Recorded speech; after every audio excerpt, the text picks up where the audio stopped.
guys, welcome back to the Boeing Bookshelf. And I got another book for y'all today. This is one of the books that I listened to during October. So to say the bookshelf was technically a lie, I did read more than one scary story, or creepy thrillery story other than The Exorcist. But the book that I read was The Year of the Witching by Alexis Henderson. I chose this off of Libby just because I knew I was going to be doing a bit of a drive, and I wanted to listen to, especially during parts of the drive where I was going to be losing signal, and I wanted to give a chance to do another thriller story or suspense, spooky story for the month of October. So I picked this up. I didn't read any reviews on it. I just read the synopsis and I thought it was really, really interesting. And I generally like most things witches, especially ones that have that almost kind of feel like it's going, like happening in like the 1600s or whatnot, with like the Salem witch trials. But so this is the first book I've read by Alexis Henderson. I think this might be her debut book. I'm not like 100% sure. But I did the audio version, like I said, on Libby. And I loved it so much I had to go out and get the actual tangible book, and I can't wait to actually read this book, read it instead of listening to it, because I feel like there is a bit of a difference, and I'll get to that in a little bit. Okay, so Emmanuelle is the daughter of a mixed race relationship, which in this town is a very big no-no. And so she doesn't quite fit in. She's always having like suspicious glances towards her and things like that. And she has always kind of sort of felt this pull towards the dark woods. And the dark woods kind of butts up close to where she lives with her family. And she learns that there's a tie between her and her mom and the dark wood, but her mom has passed away. She died in childbirth. But Emmanuelle has always felt this strong connection to the woods, and the woods are said to be haunted by 4 witches. So as you can tell, this is a very the town is Bethel, and the town is run by a religious sect, and everything that's not, godly or religious or based on the scriptures or whatnot is bad. Things happening out of wedlock, children happening out of wedlock, or sex before marriage is also it's the witches, stuff like that. But yeah, it kind of follows Emmanuelle as she's learning about this, and then as she's seeing the atrocities that are happening in the town, and then how the woods and the witches are trying to seek revenge on the townfolk for events in the past. It ended up being really, really good. Like I said, I really did enjoy this book. Or the story. I loved Emmanuelle as a character. She was very strong. I love the fact that she was independent, and she did a lot of thinking for herself, and didn't really try to fit in, because she knew that her efforts were going to be in vain almost, and she was going to go about her way and try and do what's right, and not just do the right thing just because Holy Scripture said so. There is a bit of a romance, but it is slow burn between her and Ezra. Ezra is one of the prophet's sons, and he's supposed to be taking over after the prophet dies. That I wish had a bit more to it, substance to it. I wish there was more of Emmanuelle and Ezra. I feel like they were very compatible. They both wanted out of the structures that they were forced into, and they're kind of almost willing to do whatever it takes in order to get out of those roles. So I like I said, I wish there was more to it, but I'm happy with what we got.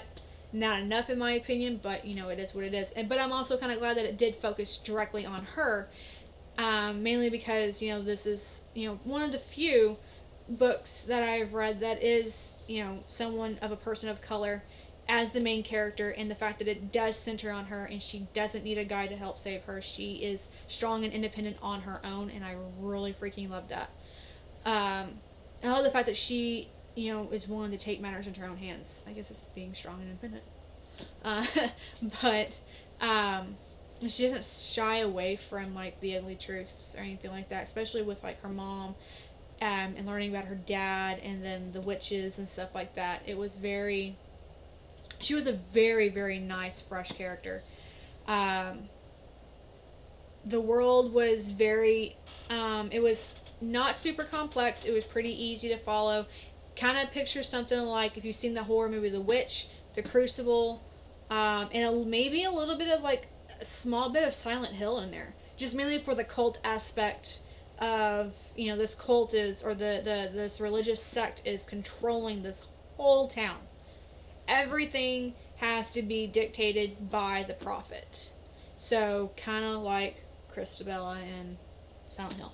But you do get that unease, that spooky feeling throughout the whole entire book. She did amazing writing that. It was very unsettling from the get-go. The words that she used to describe the woods was also very rich and entertaining. There was one little thing in there that I wish kinda was a bigger deal, and I wish it didn't happen the way that it happened, but there's a goat, or not really a goat, it's a sheep that's in this book. But anyways, there is a specific sheep in this book. It's called the Jacob sheep. And if no one's ever seen it, it's a beautiful freaking goat. Oh my gosh, our goat. Sheep. I'm obsessed with goats. But beautiful, beautiful, beautiful sheep. And a Jacob's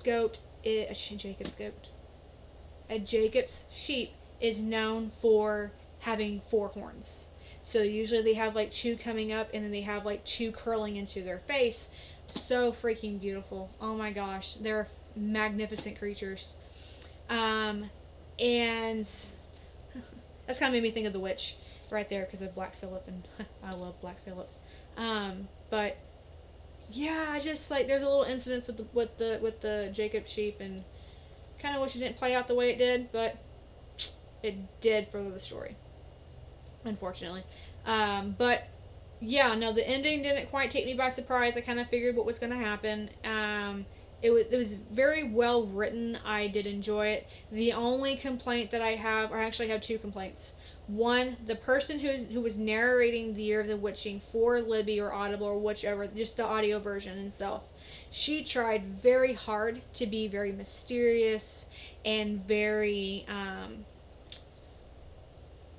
soft-spoken, given more that eerie vibe that the story already has. So, in my opinion, she didn't really need to enhance it. She almost came off monotoned. That's why I'm really excited to go back and reread this, because there was definitely parts where just the narrator herself was making the story almost boring at times.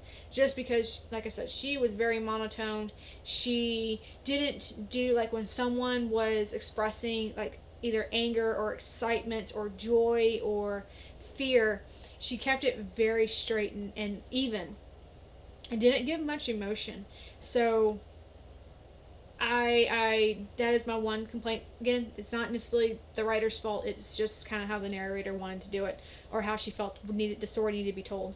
And then there's parts about more of the history about the witches. I wanted to know more. I kind of felt like the ending was maybe just a smidge rushed. I wanted more,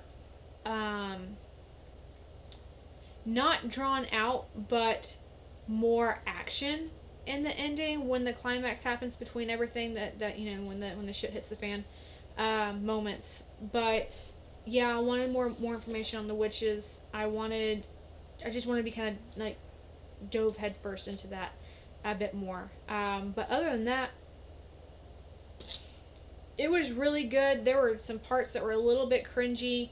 Definitely some parts that, and all this is strictly based upon the cult. Just mainly because what cult isn't cringy? What cult doesn't do, you know, things that are completely controversial and awful. But it was very good. I was pleasantly surprised, and I think that my favorite thing about this whole series was the eeriness straight off the bat from just the you know that something dark and malevolent is happening, and you almost kind of wish that the town reaps what it sows, just because of how awful this cult really is, and the prophets and everything.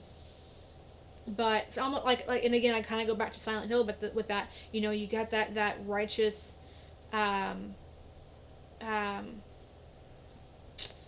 that righteous justification or whatnot for the events that take place because the town asked for it. At least that's my mentality. That's what I took from it. But yeah, so if you haven't picked it up already, it is already out on shelves, or you can rent it off Libby. Libby still has it. Or do the audiobook on, I'm pretty sure it's on Audible as well, or Kindle or whatnot. Take your pick.